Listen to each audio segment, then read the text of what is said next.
Le soleil matinal baignait d'une lueur dorée les voitures alignées sur le parking de la concession, leurs carrosseries polies brillant comme de l'or liquide sous le ciel clair.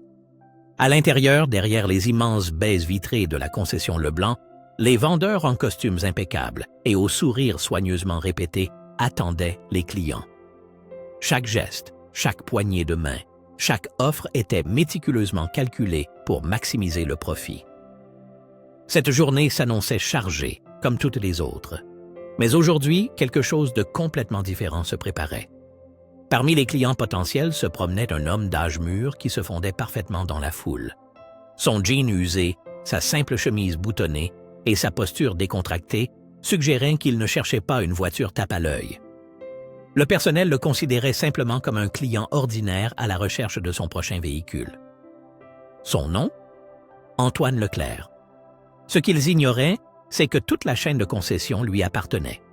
Antoine avait bâti la concession Leblanc à partir de rien, ouvrant au fil des ans des succursales dans plusieurs départements, acquérant une solide réputation pour ses prix justes et ses voitures fiables. Mais à mesure que son entreprise grandissait, il s'était éloigné des opérations quotidiennes. De plus en plus de plaintes lui parvenaient. Vendeurs insistants, reprises déloyales, frais cachés. Sur le papier, tout semblait en ordre, et les rapports des directeurs dressaient un tableau quasi impeccable. Antoine savait cependant que les chiffres ne disaient pas tout. La vérité se cachait dans les histoires des gens, c'est pourquoi il avait décidé aujourd'hui de s'infiltrer, non pas en tant que PDG, mais comme un simple acheteur. Il ne voulait pas seulement observer, mais ressentir par lui-même comment les clients étaient traités lorsque personne ne soupçonnait sa véritable identité.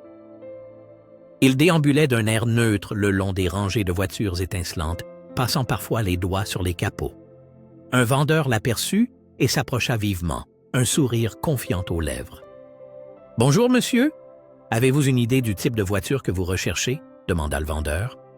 Antoine lui rendit son sourire. « Je cherche quelque chose de fiable, peut-être une berline d'occasion, mais rien d'extravagant. » Le vendeur hocha la tête avec enthousiasme. « Nous avons un excellent choix.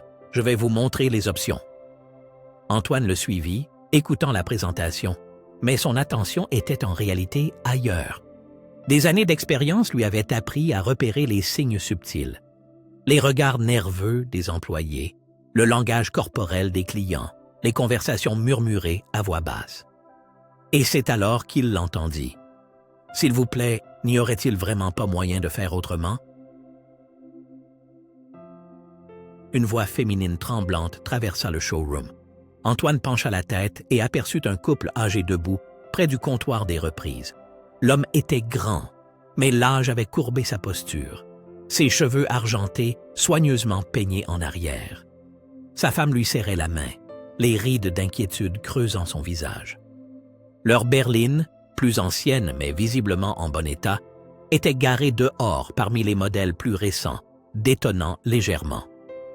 Derrière le comptoir se tenait Richard Martel, le directeur des ventes de la concession, le genre d'homme qui se vantait de ses marges bénéficiaires élevées et dont l'impatience froide transparaissant dans sa voix ne laissait présager aucune trace de compassion. « Désolé, » dit Richard en haussant les épaules avec une indifférence feinte. « C'est le mieux que je puisse vous proposer. Cette voiture ne vaut pas plus. En fait, vous avez de la chance que je vous offre autant. » Antoine s'approcha, feignant d'examiner la voiture à côté, tout en tendant l'oreille. La vieille dame s'essuya les yeux. « Mais cette voiture appartenait à notre fils. Il est décédé l'année dernière. Nous l'avons gardé jusqu'à présent, mais nous n'avons plus les moyens de payer les réparations. » Une pression se forma dans la poitrine d'Antoine. Richard soupira théâtralement. « Écoutez, je comprends l'attachement sentimental, mais la sentimentalité n'ajoute rien à l'estimation de la valeur. Le prix du marché d'une voiture est le prix du marché. » Les lèvres de la femme tremblaient. « Pour nous, ce n'est pas juste une voiture. C'est notre dernier souvenir de lui. » L'homme serra la main de sa femme, les dents serrées, essayant de rester fort. Richard ne montra aucune empathie. « L'offre est de 2000 €. C'est déjà généreux, compte tenu du kilométrage et de l'état. Si vous acceptez, nous pouvons faire les papiers maintenant. Sinon... » Il fit un geste vers la sortie. Antoine sentit la colère monter en lui. Ce n'était pas seulement une mauvaise affaire, c'était carrément cupide et impitoyable. Il s'avança. « Excusez-moi, que se passe-t-il ici ?» demanda-t-il, ce qui fit se tourner Richard, irrité. « Monsieur, c'est une conversation privée, veuillez ne pas vous en mêler. » Antoine le regarda avec un visage impassible. « Excusez-moi, mais je n'ai pas pu m'empêcher d'entendre. Je cherche justement une voiture, et cette berline a attiré mon attention. » Le couple âgé se tourna vers lui, surpris, tandis que les yeux de Richard se plissèrent de suspicion. « Elle n'est pas à vendre. Il la rapporte pour une reprise. » Antoine se frotta pensivement le menton. « Peut-être que je préférerais l'acheter directement auprès d'eux. » « Quel est le montant de la reprise, déjà? » Richard hésita. « 2000 €. » Antoine haussa un sourcil. « Seulement ça? Pour une voiture dans cet état? » L'expression de Richard s'assombrit. « C'est un vieux modèle, et avec ce kilométrage... »« J'en offre 5000 €, dit Antoine de sang-froid. La pièce devint silencieuse. Le couple âgé haletait. « Oh non, nous ne pouvons pas accepter ça, » protesta l'homme, mais Antoine leur fit signe de parler plutôt dehors. Dehors, loin du regard scrutateur de Richard, le couple partagea son histoire. Leur fils était pompier, un véritable héros local. Cette voiture était sa fierté, et après sa mort en service, ils n'avaient pas pu s'en séparer. Puis, l'accumulation des frais médicaux et la détérioration de leur propre santé les avaient contraints à envisager une reprise, dans l'espoir de trouver une voiture plus petite et plus économique. Antoine hocha la tête sombrement en les écoutant. « Je vais vous payer la voiture, mais pas en tant que reprise, » dit-il doucement.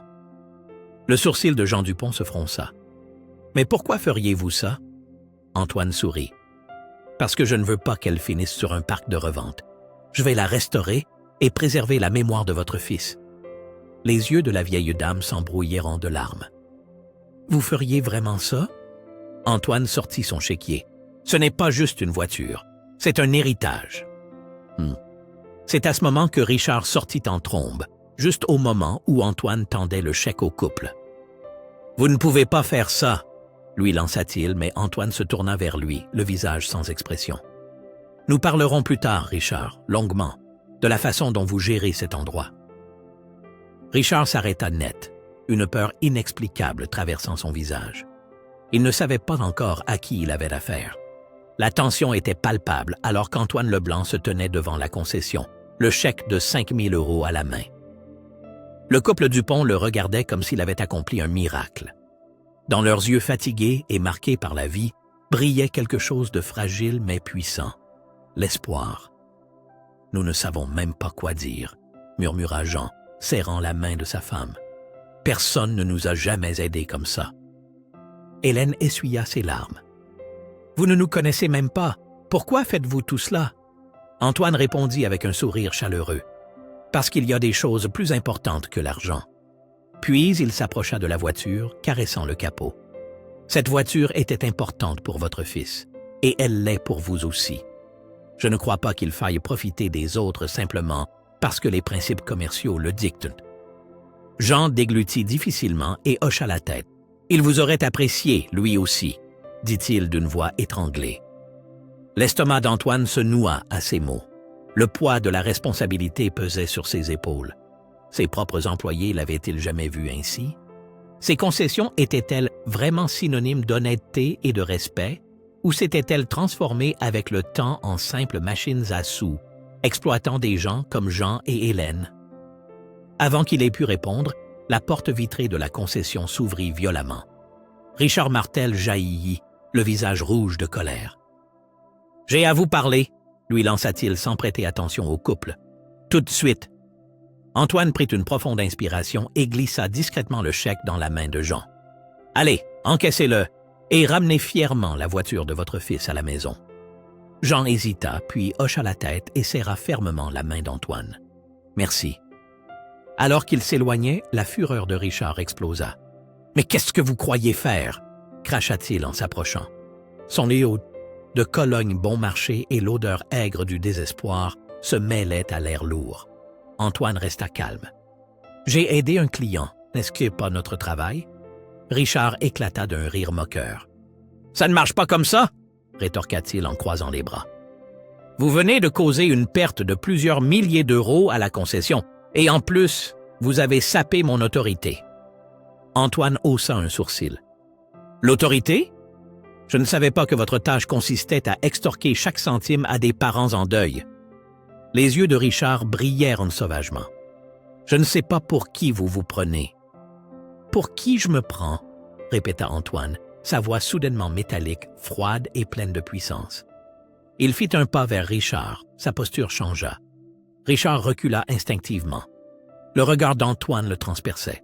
« Je suis le propriétaire de cette concession. » La déclaration explosa comme une bombe. Le visage de Richard se figea. Il cligna des yeux, la bouche légèrement entr'ouverte, comme s'il ne pouvait pas traiter ce qu'il venait d'entendre. « Quoi? » réussit-il à articuler. Antoine sortit une carte de visite de sa poche, la tenant entre deux doigts pour la montrer à l'homme. Sur la carte figurait son nom complet et le logo de la concession Leblanc. « Je suis Antoine Leblanc, » dit-il, la voix tranchante comme une lame. « Le PDG, le propriétaire, celui qui a tout construit. » Richard se raidit comme s'il avait été frappé par la foudre. « Et maintenant, j'ai vu de mes propres yeux comment vous méprisez les clients, mentez sur la valeur de leur voiture et agissez comme si tout cela n'était qu'une arnaque de bas étage. » Un silence tomba sur la concession, les employés à proximité prêtant tous attention, certains jetant des regards furtifs, d'autres écoutant ouvertement. Certains semblaient même afficher un air satisfait, comme s'ils attendaient depuis longtemps que Richard reçoive enfin ce qu'il méritait. Richard commença à bégayer. « Je ne savais pas. » « Vous ne saviez pas qui j'étais, alors vous pensiez que c'était acceptable d'agir de cette manière ?» coupa Antoine. « C'est ça qui me choque vraiment. Si j'avais été un simple client, vous auriez plumé ces gens sans hésiter. » Richard essuya des gouttes de sueur nerveuse de son front. « Écoutez, Antoine, je veux dire, Monsieur Leblanc, je ne faisais que mon travail. Maximiser le profit, n'est-ce pas ce que veut toute entreprise? » Antoine sentit son estomac se retourner. « C'est vraiment ça, mon entreprise? C'est ça l'expérience client quand je ne regarde pas? Combien de personnes se sont senties humiliées ici? » Il soupira, puis regarda sombrement Richard. « Non, Richard, ce n'est pas ce que je veux. » Et Richard se tenait là, mal à l'aise. « Monsieur, si tout fonctionnait sur une base aussi émotionnelle, nous ferions vite faillite. Ce ne sont que des affaires. » La voix d'Antoine était froide comme la glace.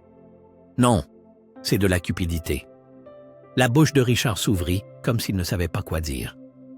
On voyait qu'il perdait pied. Antoine se tourna alors vers les employés rassemblés. « Qui parmi vous a appris à mettre la pression sur les clients? » demanda-t-il, sa voix remplissant la salle.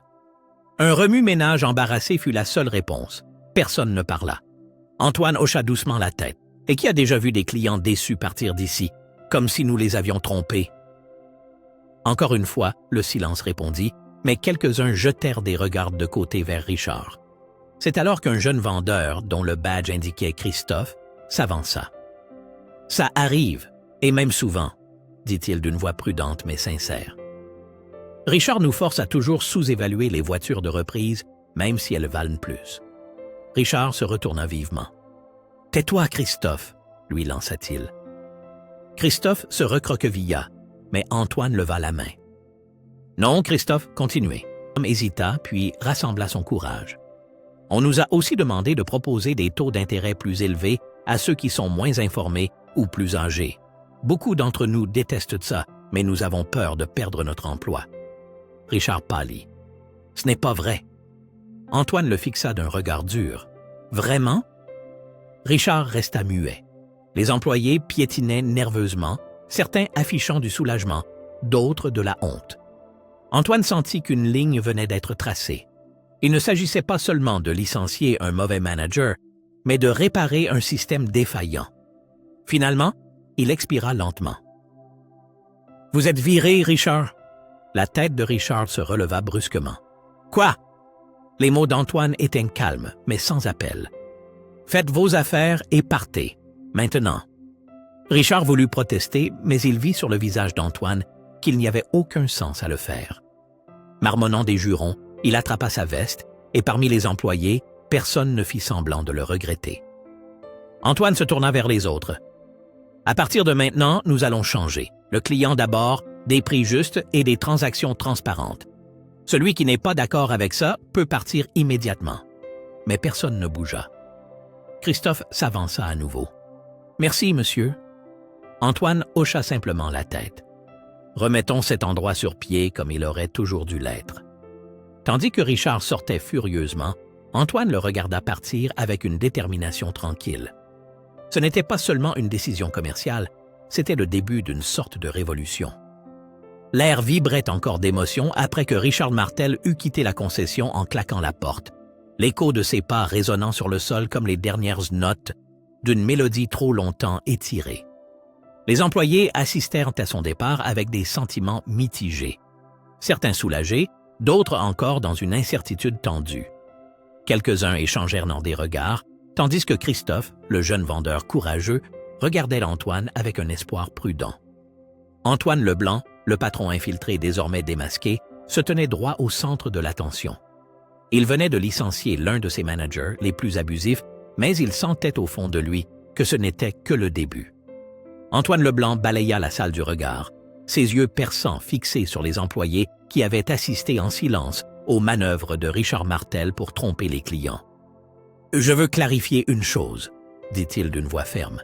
« Il ne s'agit pas seulement du licenciement d'une personne. Il s'agit de réparer ce qui a été cassé. Si quelqu'un a suivi les mêmes méthodes malhonnêtes, qu'il arrête immédiatement. » Le silence régnait dans la salle. Un vendeur d'âge moyen, Thierry, s'éclaircit la gorge, mal à l'aise. « Monsieur, avec tout le respect que je vous dois, c'est Richard qui nous a appris cette façon de travailler. Le problème n'était pas seulement lui, mais tout le système. » Antoine hocha lentement la tête. « C'est exactement ce que je veux changer. » Un murmure parcourut les rangs des employés. Certains travaillaient ici depuis des années, dans une culture où la tromperie était récompensée et l'honnêteté punie. Antoine était-il vraiment sérieux? « Et maintenant, qu'est-ce qui va se passer? » demanda quelqu'un prudemment. Antoine prit une profonde inspiration. « Maintenant, nous allons faire le ménage. » À midi, il convoqua tous les employés dans la salle de repos de la concession Leblanc. Les papiers bruissaient, les machines à café ronronnaient doucement, tandis qu'une lourde incertitude pesait sur tout le monde. Certains étaient nerveux, d'autres curieux. Antoine se tenait appuyé contre une table, non pas comme un PDG distant, mais comme quelqu'un qui venait de voir les véritables luttes quotidiennes. « Je sais à quoi vous pensez, » commença-t-il. « Vous vous dites sûrement que ce n'est qu'un autre discours d'entreprise, un autre slogan « Nous changeons », qui ne se traduira par rien. » Plusieurs se regardèrent, comme pour confirmer leurs craintes. Antoine poursuivit. « Je suis ici pour vous dire que cette fois, c'est vraiment sérieux. Nous ne réécrivons pas seulement quelques règles, nous changeons toute notre approche commerciale, à partir de maintenant. » Quelques sceptiques grognèrent. Quelqu'un murmura « Bien sûr », jusqu'à ce que le siège intervienne. Antoine sourit. « Je pense avoir assez d'influence pour mener cela à bien. Et si quelqu'un en doute, souvenez-vous que je viens de virer votre patron sous les yeux de tout le monde. » Cela les fit taire. Christophe, le jeune vendeur, se pencha en avant. « Qu'est-ce que cela signifie pour nous? » Antoine croisa les bras. « Cela signifie qu'à partir de maintenant, chaque vente sera transparente. Il n'y aura pas de frais cachés, pas de packs supplémentaires obligatoires, et nous n'arnaquerons pas les clients qui ne sont pas bien informés. » Une vague d'approbation silencieuse parcourut la salle. Thierry, le vendeur plus âgé, soupira profondément. « Monsieur, je suis d'accord, mais vous devez comprendre que beaucoup d'entre nous ont des familles. Nous gagnons notre vie ainsi depuis des années, comme on nous l'a appris. Si nous arrêtons soudainement, comment allons-nous joindre les deux bouts? » Antoine hocha la tête pensivement. « C'est précisément pourquoi j'introduis un nouveau système de commission. Désormais, votre bonus sera basé sur la satisfaction client, pas seulement sur le nombre d'unités vendues. Si vous êtes honnête avec les gens, vous continuerez à gagner votre vie. Peut-être même plus. » Les employés émirent des sifflements surpris. C'était vraiment inhabituel. « C'est plutôt malin », admit Christophe avec étonnement. Antoine sourit. « Je sais. » On pouvait presque entendre la tension se dissiper, et certains échangeaient en des regards pleins d'espoir. C'est ainsi que commence le changement, pensa Antoine. Plus tard dans l'après-midi, Antoine convoqua une réunion obligatoire sur le service client. Il sortit toutes les plaintes et avis négatifs reçus à son bureau central au cours de l'année écoulée. Il y en avait un certain nombre. Il lut à haute voix les histoires de clients trompés, ignorés ou induits en erreur qui étaient repartis de la concession Leblanc. L'une d'elles était particulièrement poignante. Je suis entré pour une voiture d'occasion et l'offre semblait correcte au début. Mais en rentrant chez moi, j'ai réalisé qu'il m'avait aussi facturé une garantie étendue de 1 500 € que je n'avais jamais demandé. J'ai rappelé la concession, mais le directeur, Richard, a dit que ce n'était pas remboursable. J'ai l'impression d'avoir été arnaqué, et je ne recommande cet endroit à personne, lut Antoine. Le visage de Christophe se crispa. C'est dégoûtant. Thierry secoua la tête, déçu. Je me souviens de ce cas. C'était une jeune mère. Elle n'avait pas beaucoup d'argent. Le regard d'Antoine devint dur. Alors nous allons corriger cela maintenant. Il se tourna vers son assistante. S'il vous plaît, préparez une liste de tous les clients que nous avons trompés ou maltraités. Nous allons les appeler et réparer nos erreurs. Et le silence revint dans la salle. Christophe écarquilla les yeux, stupéfait. « Vous êtes vraiment sérieux ?» Antoine hocha la tête. Mortellement sérieux. Tard dans l'après-midi, il était assis dans son bureau, appelant personnellement les clients mécontents. « Allô, Madame Dubois ?» dit-il au téléphone. « Antoine Leblanc à l'appareil, propriétaire de la concession Leblanc. Je voudrais personnellement m'excuser pour la mauvaise expérience que vous avez eue précédemment. » À l'autre bout du fil, après quelques secondes de silence stupéfait, la femme laissa échapper un rire incrédule. « Vous êtes le Antoine Leblanc ?» demanda-t-elle, abasourdie. « Oui, madame, et je voudrais réparer ce qui s'est passé, » répondit Antoine. Il entendait dans la voix de la femme à quel point elle avait dû se sentir impuissante et trompée pendant longtemps. Il ne s'agissait plus seulement d'argent, mais de reconstruire la confiance. Quand Antoine termina le dernier appel, il se sentit fatigué mais satisfait. La concession était loin d'être parfaite, mais elle commençait à guérir et à réapprendre le droit chemin. Christophe frappa à la porte ouverte, un sourire enthousiaste aux lèvres. 3 personnes viennent d'entrer de la rue, demandant si la rumeur est vraie, que le propriétaire répare personnellement les anciennes arnaques. On dirait que les gens ont remarqué, ajouta-t-il. Antoine sourit. Excellent. Continuons et prouvons-leur qu'ils ont raison de nous faire confiance. Le lendemain matin, l'ambiance à la concession Leblanc était complètement différente. C'était comme si l'air avait été purifié, et cette tension oppressante qui pesait sur la concession la veille encore avait disparu. Antoine savait cependant que le changement ne se produirait pas en une nuit. La veille était plutôt un signal. Le véritable test arrivait aujourd'hui. Antoine se gara dans la rue, à l'extérieur de la concession, et observa ses employés arriver au travail. Il vit des réactions mitigées. Certains semblaient déterminés, d'autres encore incertains. Parviendrait-il vraiment à s'intégrer à ce nouveau modèle économique? Ou continuerait-il à chercher des échappatoires? Antoine n'attendait pas la perfection, seulement des progrès.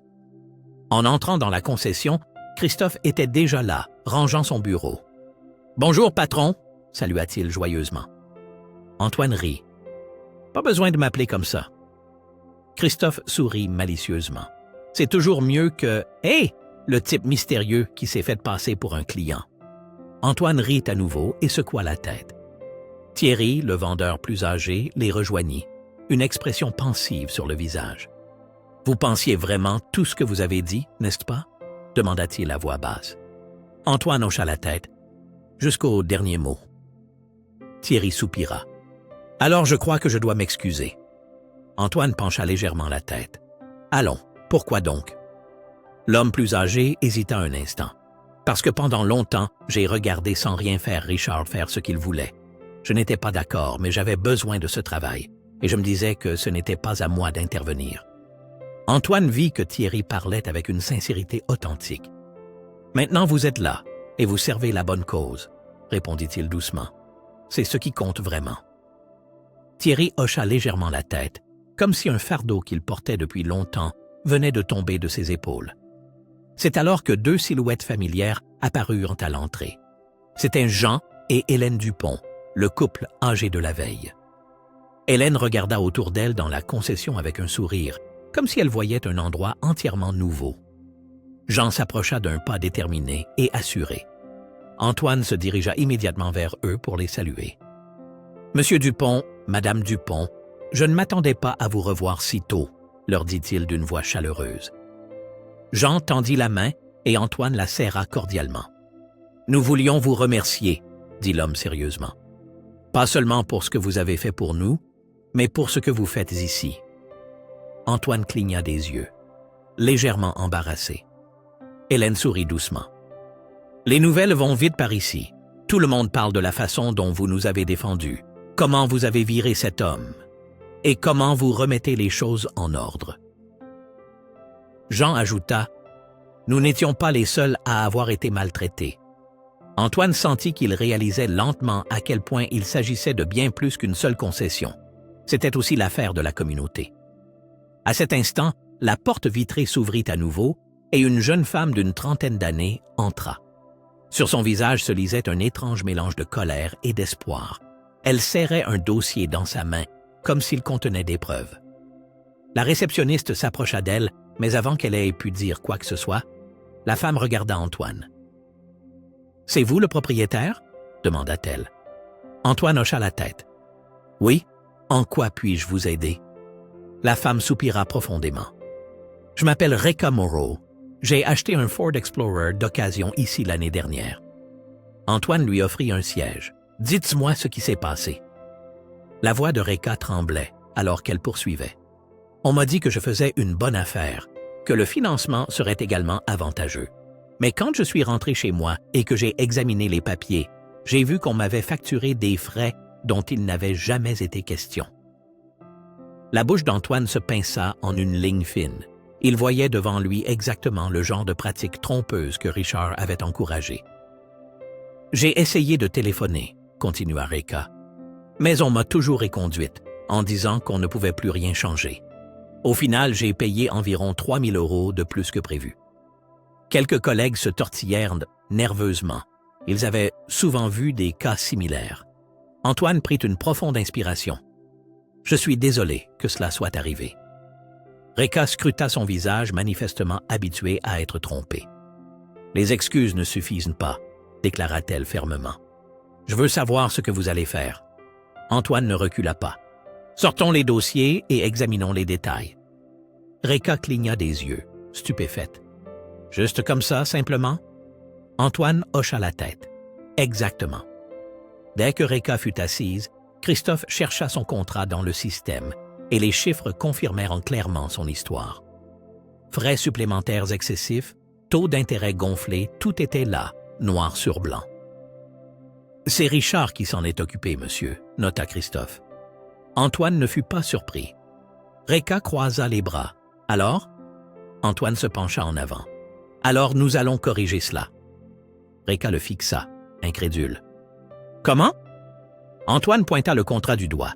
« Nous annulons les frais illégitimes et nous vous remboursons ce que vous avez payé en trop. » Un silence stupéfait s'installa dans la concession. Les yeux de Reka s'emplirent de larmes. « Je pensais ne jamais revoir cet argent, » murmura-t-elle. Antoine sourit faiblement.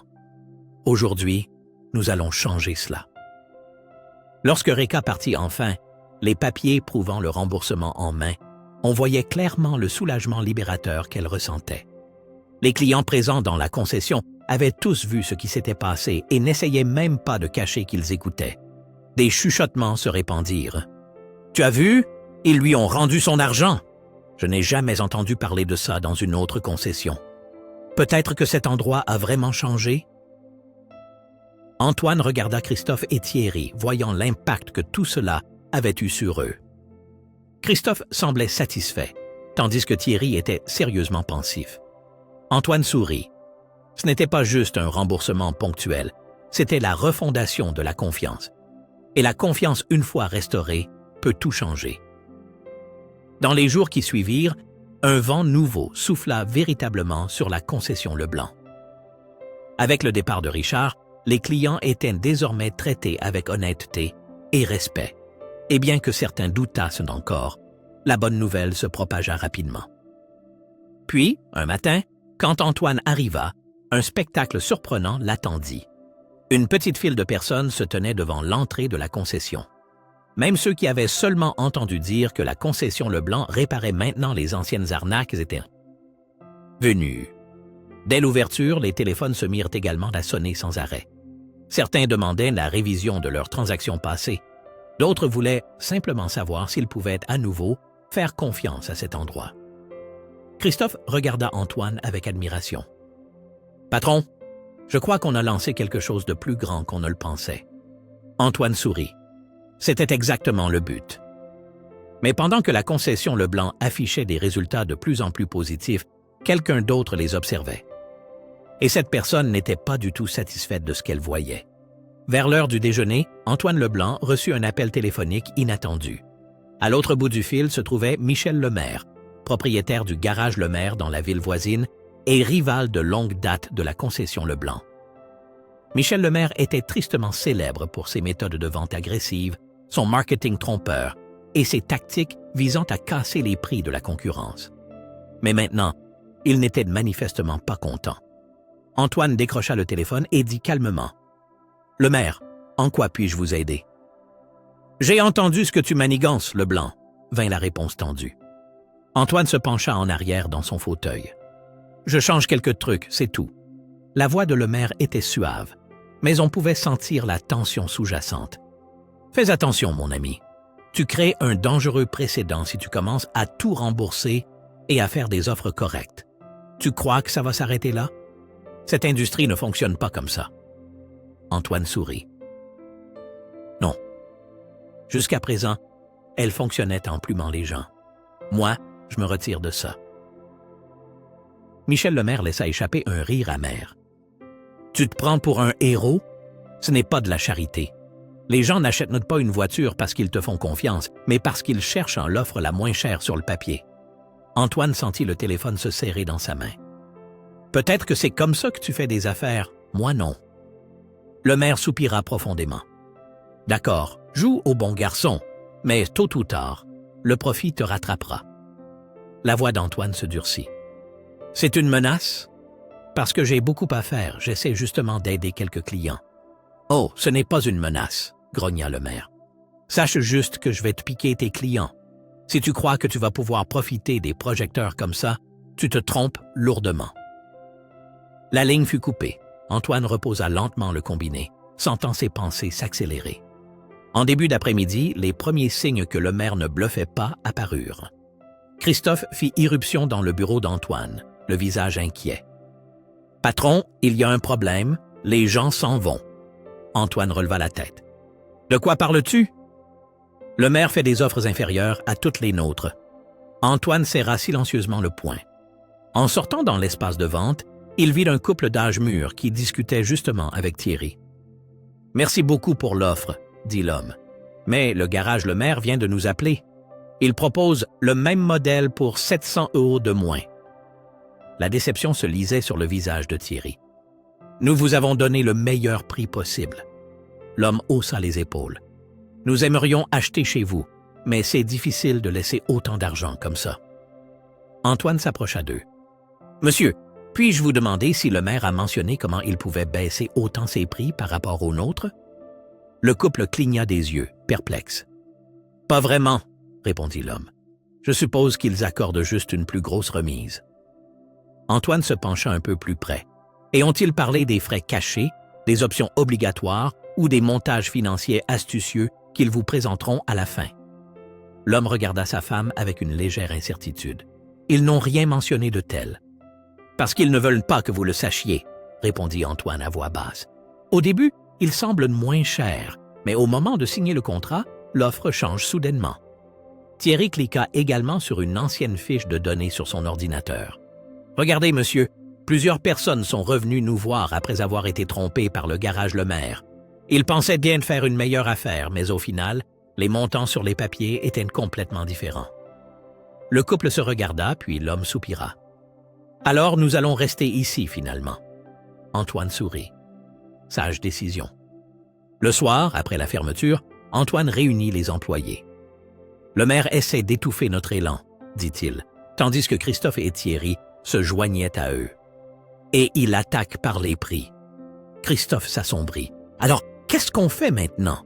On entre dans une guerre des prix et on baisse encore les nôtres? Antoine secoua la tête. Non, nous n'allons pas jouer de manière déloyale. Nous allons le faire intelligemment. Il se tourna vers Thierry. Fais-moi une liste de tous les clients qui ont laissé un avis négatif sur le garage Lemaire au cours des 2 dernières années. Thierry haussa les sourcils, surpris. Et qu'est-ce qu'on va faire avec eux? Antoine sourit mystérieusement. Nous allons leur rappeler ce que représente vraiment le garage Lemaire et...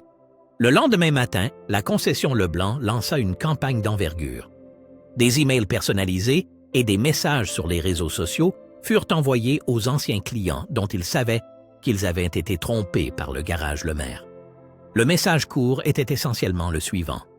Si vous estimez avoir été induit en erreur par le garage Lemaire, apportez-nous vos papiers. Nous les examinerons gratuitement, sans frais cachés. Quelques heures plus tard à peine, les premiers clients commencèrent à arriver, et à midi, ils affluaient par dizaines dans la concession. Ils en avaient visiblement assez d'avoir été floués. Factures trop élevées, contrats de financement coûteux, services supplémentaires non demandés. Antoine et son équipe aidèrent chacun d'entre eux. À la fin de la semaine, la pression sur le garage Lemaire s'intensifiait. Des clients en colère téléphonaient, les avis négatifs se multipliaient et le personnel devenait de plus en plus nerveux.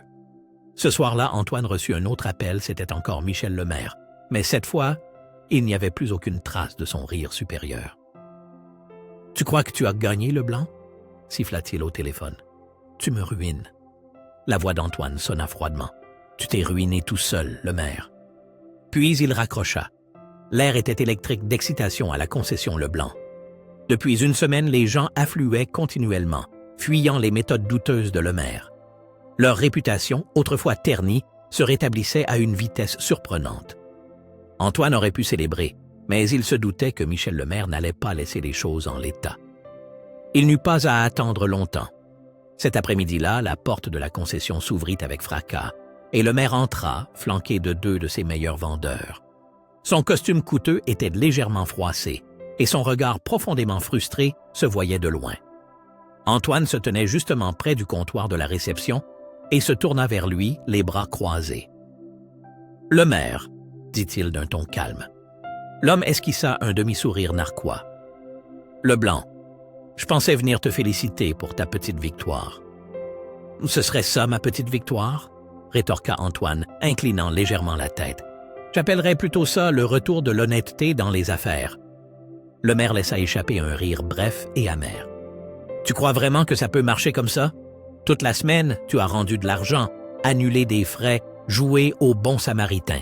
Ce n'est pas la méthode qui permet à une concession de survivre. » Il s'approcha d'un pas. « Bientôt, les chiffres se retourneront contre toi, et tes propres employés te laisseront tomber. » Antoine endura calmement l'attaque. « Mes employés sont à mes côtés, parce qu'ils croient en ce que nous construisons ici. C'est pourquoi nous gagnons. » Le visage de Lemaire se tordit de fureur. « Tu n'as aucune idée de ce dans quoi tu t'es fourré. Tu m'as discrédité, moi et mon entreprise, devant toute l'industrie. » Le regard d'Antoine s'assombrit. « Tu ne peux t'en prendre qu'à toi-même. » Lemaire se tenait devant lui, les poings serrés. « Tu aurais dû rester dans ton petit coin, Leblanc. » Maquet, DCP, poussé, piquire. La tension était presque palpable. On aurait dit que Lemaire allait l'attaquer, mais il s'arrêta finalement. Il disparut, mais pas définitivement, car ce soir-là, une nouvelle crise balaya la concession Leblanc. Christophe se précipita dans le bureau d'Antoine, le visage blême. « Patron, vous devez voir ça. » Il lui tendit son téléphone. L'article s'affichait. « Garage Lemaire. L'arnaque au remboursement de la concession Leblanc. » Michel Lemaire affirmait dans sa déclaration que la concession d'Antoine trompait en réalité les clients avec de fausses promesses et était financièrement au bord de la faillite. Antoine pinça les lèvres. Lemaire tentait de déformer la vérité et de les faire passer pour des escrocs. Christophe secoua lentement la tête. Les gens en parlent déjà. Quelques clients ont aussi signalé qu'ils commençaient à douter. Ils craignent que tout cela ne soit qu'un coup de pub. Antoine se ressaisit. Alors, nous allons mettre fin à cela. Le lendemain matin, il convoqua une conférence de presse impromptue, juste devant la concession Leblanc. Journalistes, clients et employés se rassemblèrent autour de lui. Les flashs crépitèrent, lorsqu'Antoine s'avança vers le micro. « Bonjour, je ne veux pas vous faire perdre votre temps. Je veux juste clarifier les accusations que le garage Lemaire a formulées contre nous. » La foule se tut. Michel Lemaire affirme que nous pratiquons une escroquerie au remboursement et que nous allons bientôt nous effondrer. Antoine prit une grande inspiration, puis poursuivit avec un léger sourire. « Monsieur Lemaire a raison sur un point. Nous fonctionnons effectivement différemment, mais ce n'est pas une arnaque. Cela s'appelle l'intégrité. » Un murmure parcourut la foule. Je ne nie pas que nous avons remboursé beaucoup d'argent à ceux que nous avions maltraités auparavant. Nous avons corrigé des erreurs, assumé des coûts supplémentaires et pris nos responsabilités. Et oui, nous allons continuer à le faire. Et... Plusieurs prenaient des notes avec diligence et Antoine regarda les caméras. Le garage Lemaire veut faire croire à tout le monde que seul le profit par la tromperie est possible. C'est tout simplement faux. Nous montrons autre chose, et nous allons le prouver. Derrière lui, Christophe, Thierry et les autres employés se tenaient fièrement. Quelques anciens clients commencèrent à applaudir. C'est alors que quelque chose d'inattendu se produisit. Un jeune homme sortit de la foule, que plusieurs reconnurent. C'était l'un des anciens vendeurs du garage Lemaire. Il serrait un dossier dans sa main. « J'ai démissionné de chez Lemaire ce matin », annonça-t-il d'une voix tremblante mais ferme. « Tout ce que M. Leblanc a dit est vrai. » Il tendit le document à l'un des journalistes. Là-dedans se trouvent les preuves des frais cachés, des fausses remises et des financements manipulés. La foule gronda alors que tous se tournaient vers les papiers. Lemaire était dénoncé par son propre employé. Antoine sentit une sorte de soulagement l'envahir. Lemaire avait échoué, car la vérité finit toujours par tout balayer. Ce soir-là, des foules affluèrent à la concession Leblanc, y compris ceux qui avaient douté jusqu'alors. Le sort du garage Lemaire semblait scellé. Les informations révélaient régulièrement ses pratiques frauduleuses. Les clients réclamaient leur argent en masse. Et en moins d'un mois, le garage Lemaire fut contraint de baisser le rideau. Une année s'était écoulée depuis la guerre contre Lemaire. Antoine était assis dans son bureau, regardant avec satisfaction sa concession florissante. Les ventes étaient en plein essor, les employés plus heureux que jamais. Christophe avait été promu directeur des ventes, et Thierry formait les nouveaux collaborateurs aux bases de la vente honnête. Le plus important, c'est que les clients leur faisaient à nouveau confiance. Antoine prit une enveloppe sur son bureau.